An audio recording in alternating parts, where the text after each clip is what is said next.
Hello, listeners. It's your host, Bella, and this is Day Thoughts, a podcast where I break down and share my opinion on deep topics I find myself contemplating throughout the day.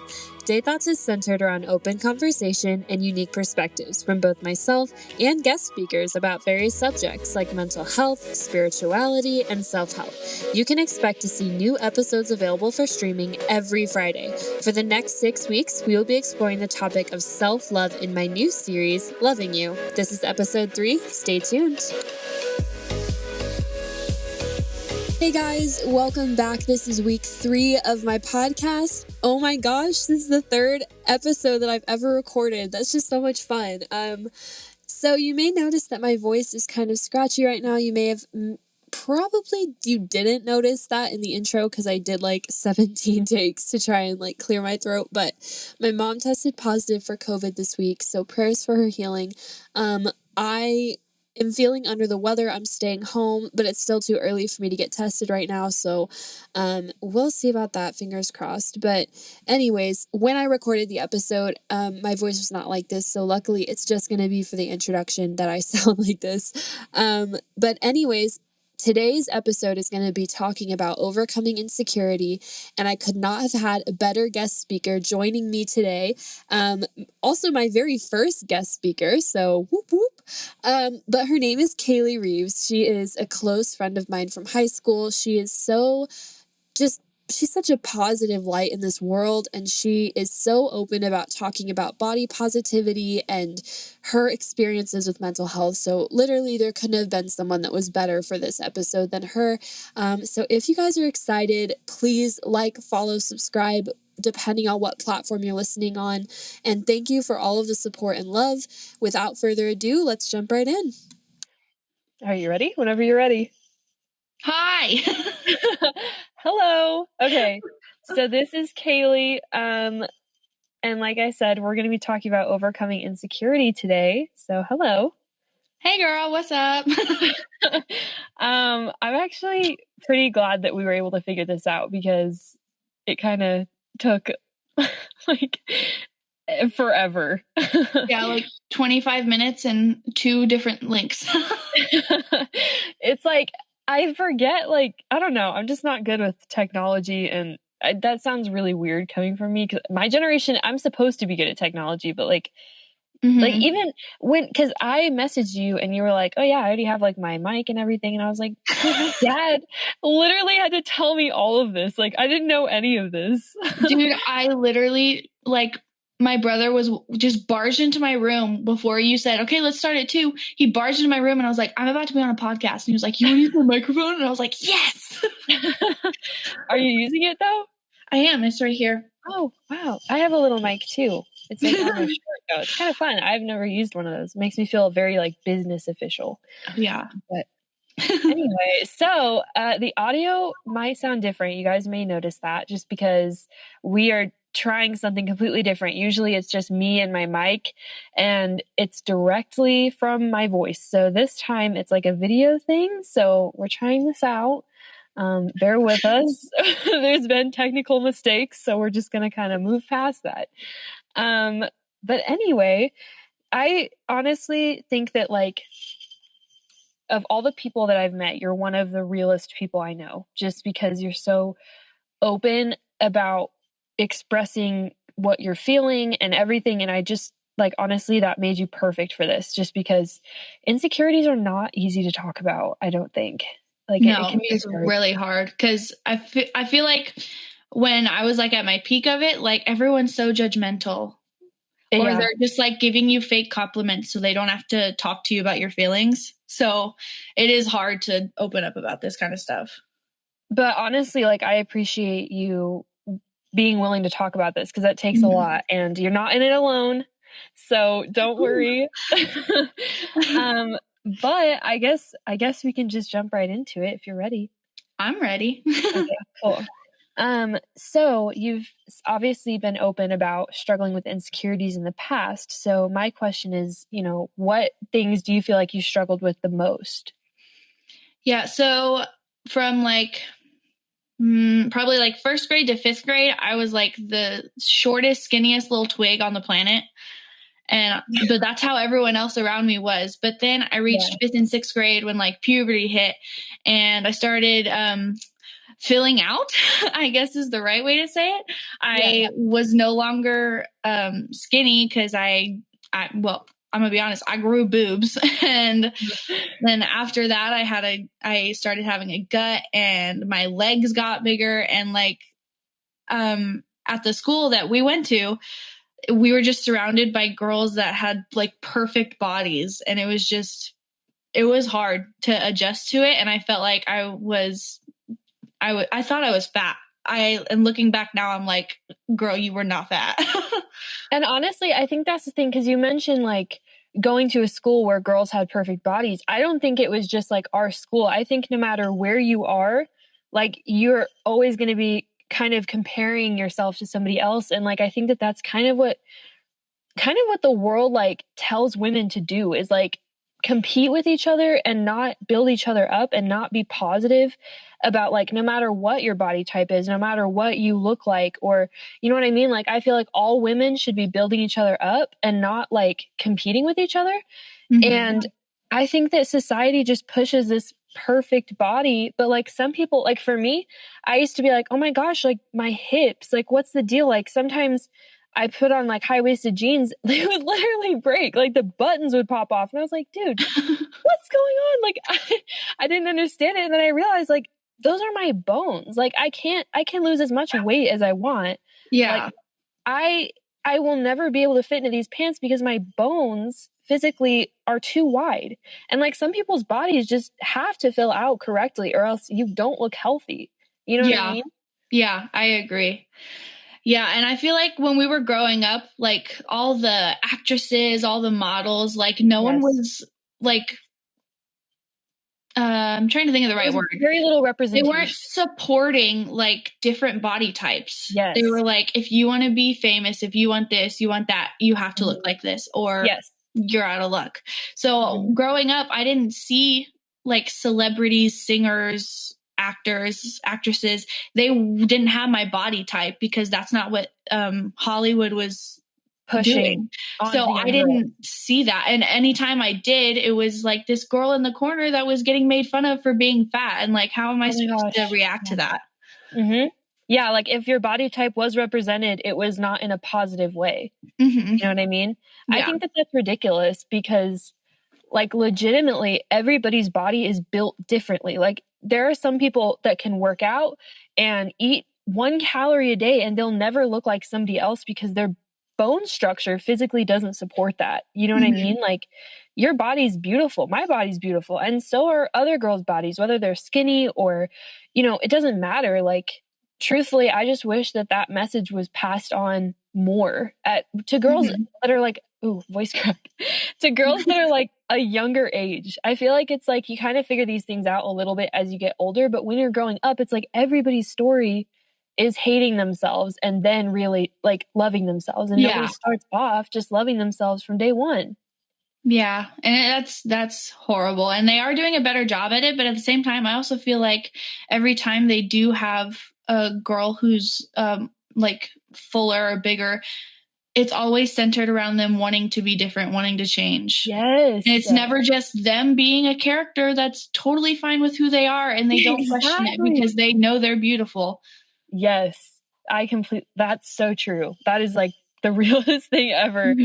And so you mentioned, so it was definitely your body type that you struggled with loving. Yes. Was there another insecurity, or was that kind of just like the main one? Well, it was the main one, and it did affect other things because, you know, once you get bigger, like in your body, it gets to your chin and your face. So I had like 8 chins, and that's great. But it was mostly that for when it like reached its peak. Yeah. Yeah. No, I get that. Was there like, obviously society standards didn't help. The very little positive representation did not help either. But what would like other factors, I guess, that made it harder for you to overcome that insecurity and learn to love yourself for who you were?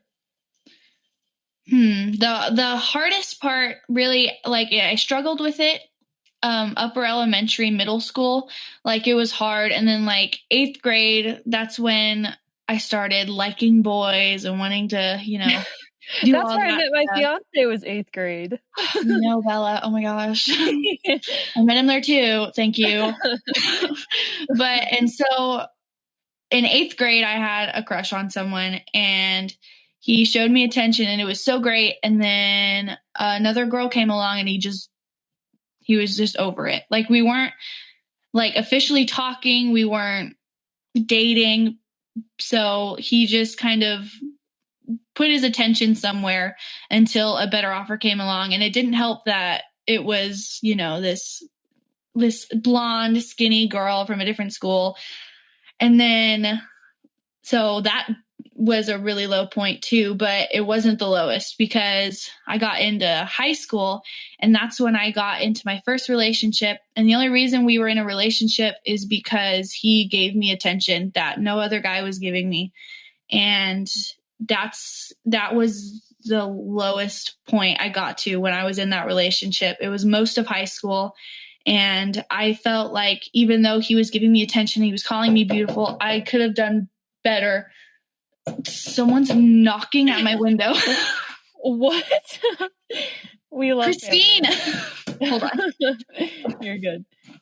We'll edit that part out. Don't worry. Yeah. Yeah. So he was giving me attention and he was calling me beautiful, but I still felt like I wasn't good enough. Like I was going to get replaced by someone better. And so I stopped eating as much. I wasn't taking care of myself at all. All I worried about was working out and staying in shape. And so I wasn't eating like I was supposed to. And I like hit rock bottom. It looked so unhealthy looking back now. Like back then I was like, oh, finally I'm beautiful. I'm how I'm supposed to be. And it's so hard to look at those pictures because I look so unhealthy. I look so unhappy. And a lot of people didn't notice that I was unhappy because I'm a happy person. I put that on when I'm around people because when I see someone who's in a bad mood, I'm like, okay, it's their turn to be in a bad mood. I'll make them feel better. So, wow. Yeah. And then the worst it ever got was when I got cheated on. It was the hardest because it takes so long to like get to a point where like I am worth it and I do deserve to be happy. And then it just crashed. And I was in a close relationship with both of them. And that was just so hard for me. And that definitely was the lowest point I've ever been in when it came to self-esteem, when it came to all of my insecurities. They just all came bubbling to the surface. And it was horrible. I think the thing that was kind of highlighting like in my brain when you were talking was, creating a version of you that somebody else loves, not being the version of you that you love. And I think it's like when you try to structure yourself around somebody else's wants and somebody else's desires for how you should look or how you should act. For me, it was mostly like my biggest insecurities had a lot to do with what was inside. Like I felt like people just didn't like me for me. Like my personality wasn't enough, or I was boring, or I was this, or I was that. And so feeling like that just kind of made me want to put on this front where it's like, I'll just be likable to everybody. But then when people started liking me, it actually made me feel worse because I was like, wow, I've successfully put on this face that people like and they didn't like me. And it's all the more like, it just goes to show that people didn't like me for who I was. And now they like me for who I'm pretending to be.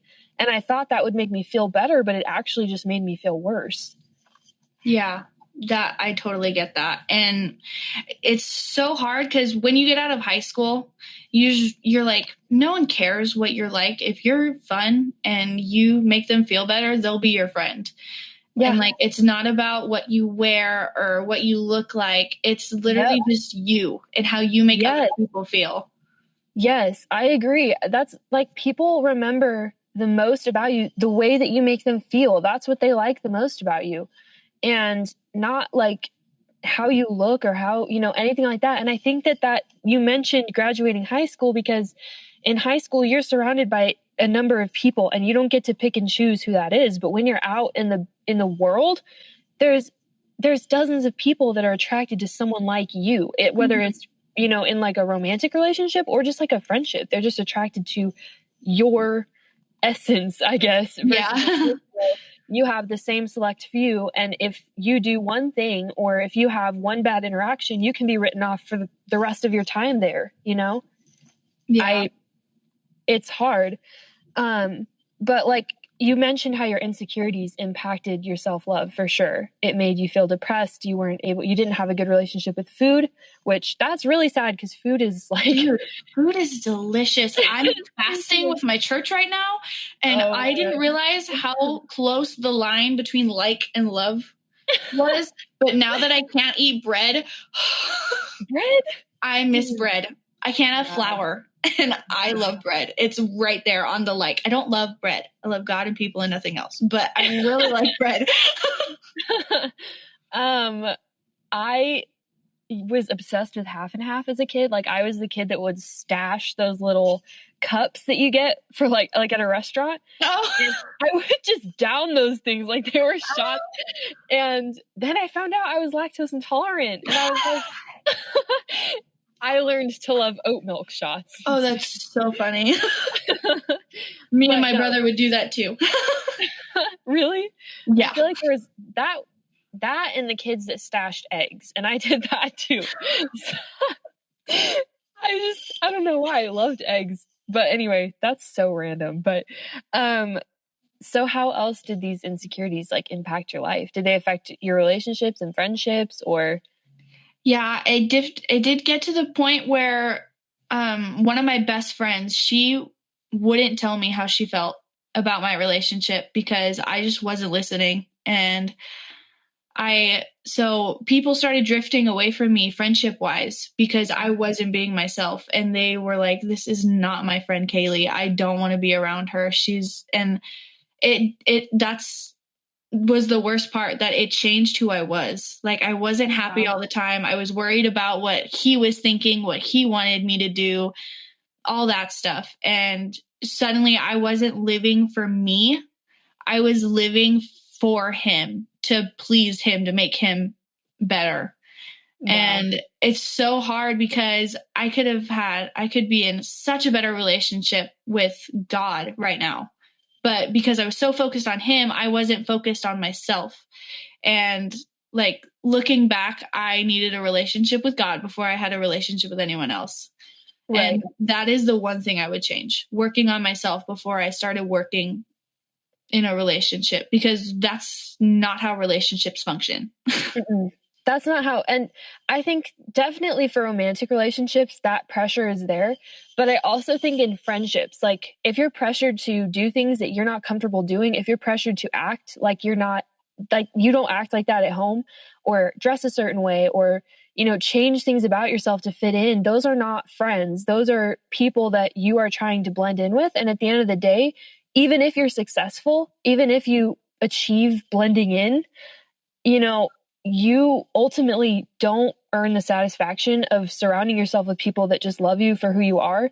And it doesn't matter what kind of day you're having, you can just be yourself, and those people will be there regardless. And that to me is priceless. I would rather have just one friend like that than have 7 friends that are there for me at my best and aren't there for me at my worst, you know?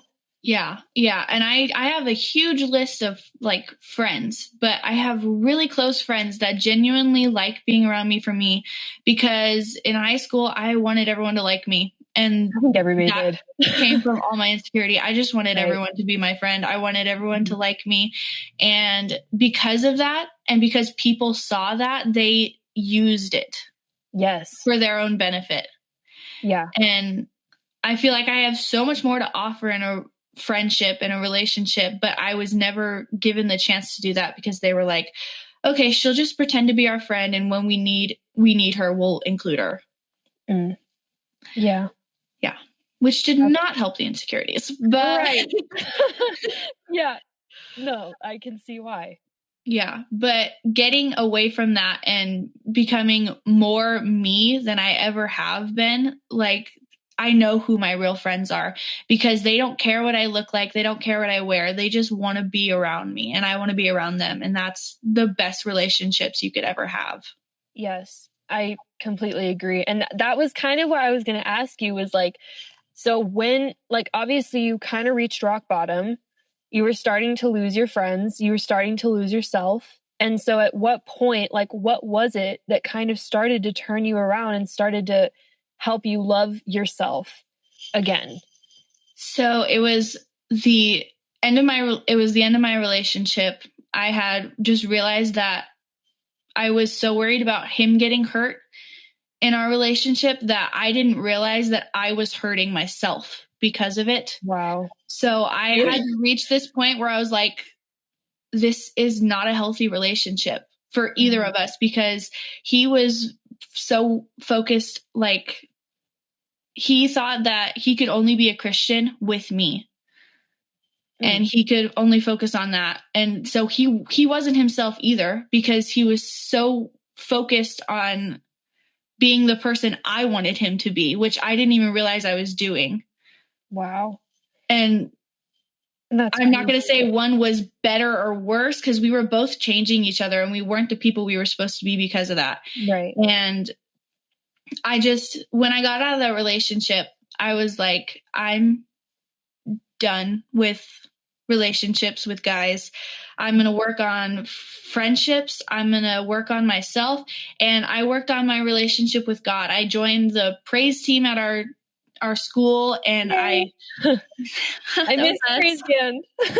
Yeah. And just, I surrounded myself with people that made me feel better, like you and my friend Mariah. And because I remember this one day during praise band practice, we had like got jumped, and they were like, we need you guys to do praise and worship today. And we were like, what? Yes. And I had on this huge jacket. It was my dad's jacket that was like a 3X.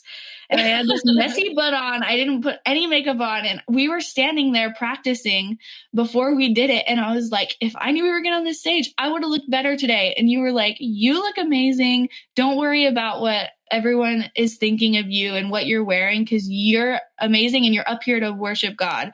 And that has always stuck with me, and it always will. Well, you do, to be fair, I was not lying to you. Your messy buns are always perfect. Like, that I strive to achieve that. But it is true. I mean, and I wasn't just saying that to you because like I'm all knowing. I was saying that to you vicariously, like through myself too, because I had to remind myself of that. And like, I would always, sometimes I'd be up there and I'm like, in the middle of a worship song, I'm like, ooh, like, does my hair look okay? And then I'd be like, are you for real right now? You're worried about your hair. Yeah. Like, yeah, I don't know. It's just, there were tons of times where you did the same thing for me, where I would point out something that I was insecure about that day. And you were like, dude, I didn't even notice. I promise you, nobody else noticed either. Like, get over yourself. Like, I needed get that. over it. You're gorgeous. Be quiet. Yes, exactly. Like, somebody needs someone else that'll just be real with them. Be like, dude, you're really just overanalyzing yourself. And you did that to me a lot. And it was like very beneficial to me. It also kind of showed me that I was kind of being vain and I needed to just like relax. You know what I mean? Yeah. And yeah. But I went through this point where I stopped wearing face makeup because I was like, I am so reliant on makeup that I think I can't be beautiful without it. So our whole senior year, I did not put any face makeup on. The only time I put face makeup on was for homecoming and prom. I didn't notice, like, if I'm being honest. I did. I didn't notice. That's ironic though, because that's literally what we're saying. Like, we make these changes about ourselves for ourselves, and other people don't notice because they weren't analyzing us that closely to begin with. You know what I mean? Which is like the worst part, because in our heads we're like, oh my gosh, they're talking about me. They think I'm ugly, yada, yada, yada. And they're really sitting there like, oh my gosh, we had homework last night? Yes. Yes. Exactly, dude. I wrote a poem about that. I was like, dude, I'm literally convincing myself that these people are talking about me. And even if they are, like, they're not talking to me about it. So why do I care? You know what I mean? Like, anyway, the cheesiest quote I know is, if someone's saying something behind your back, that's exactly let me try that again. That's exactly where they're supposed to be, behind you. I was like, dang. Oh, that's good. I know. I know. but I did want to ask you, just because we went through that, you know, and it's like not easy to talk about, but it's like, you know, what is your relationship with your insecurities now? Honestly, I think about them every once in a while. Like when I want to try this new look that everyone's doing, I'll try it. I'm like, oh, that doesn't work for my body. Cause like everyone's into like the skin tight stuff. And I'm like, I am not comfortable in that. Like I've never been comfortable with that. And just when it comes to like maturing in all of those things, you just have to realize that their bodies are different. Your bodies are different. Some things are going to look better on different people. And that's just how it is. And that's why there's so many different like types of clothing and types of styles. And it's just something I had to figure out, that I looked good in certain things, and certain things I just shouldn't pull off. And it's like, not to say that you should limit yourself. Right. Yes. But just finding what you feel beautiful in and how you feel the most beautiful, because I talked to this with a whole bunch of kids on Sunday. Like, it doesn't matter what you look like. It'll never matter what you look like, because in the end, we're temporary. Our bodies are temporary. Yes. And as long as your spirit and your heart is beautiful, that's what's going to matter. Right. In the end. And going back to talking about clothing, like if it wasn't made for you, why does it come in your size? You know what I mean?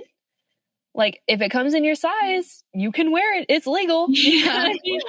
I don't know. I really love how open you are about body positivity and how every size is beautiful, because I feel like I'm kind of in the middle. I'm not a skinny girl, but I'm not, you know, a girl who's fuller, and I'm just kind of in the middle. And I've always kind of wrestled with that a little bit, because I'm like, I don't know what group I fit into. I don't know what to categorize myself as, but that's just it. I'm not in a category. I'm just a body. None of us are in a category. And that is the hardest part, is that we put ourselves in these boxes, and we're like, we are so much more than this little square that we've put ourselves in. We could do so much more. We're just too afraid to explore it. Yes. Oh my gosh, yes. And I think like we're talking a lot about physical insecurities, but I think there's just so many insecurities that hold us back from being everything that we could be, everything that God could use us to be. And looking back at all my missed opportunities, it just makes me sad, but it also kind of is just humbling to me, because I'm like, that's how it can be. If I don't just look at myself and love myself and be okay with who I am, then this is how it's going to be for me, because that's how it was in the past. And that could easily happen again. So it's like, I have to stay on track. You know what I mean? I have to every single day remind myself that I'm beautiful, and remind other women that they're beautiful. And I don't tell other guys that they're handsome, but you know what I mean? It's like, we're all made exactly the way we're supposed to be, and we're not the same for a reason, you know? Yeah. And like you said, to like veer away from physical stuff, like for a really long time, I like just kept who I am from people, because I've been called weird. I've been called loud. I've been just made fun of for my personality. But then there's people who are like, you literally just went through this horrible thing, and you're still smiling, and you're still checking on me, and you're still making me feel better.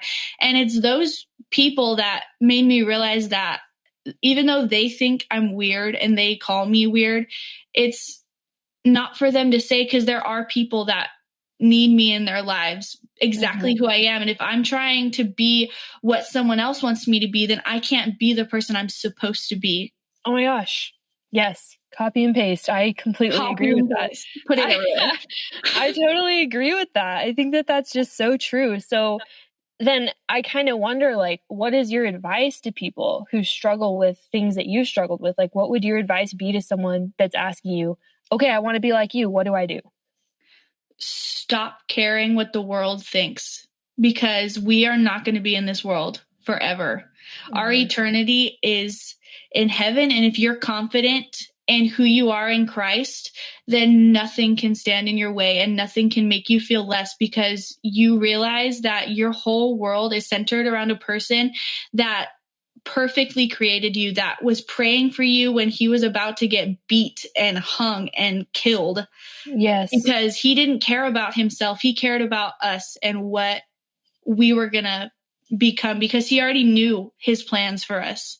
Mm-hmm. So he wasn't worried about himself, and we shouldn't be worried either, because we are created perfectly, exactly how we're supposed to be at the exact time we're supposed to.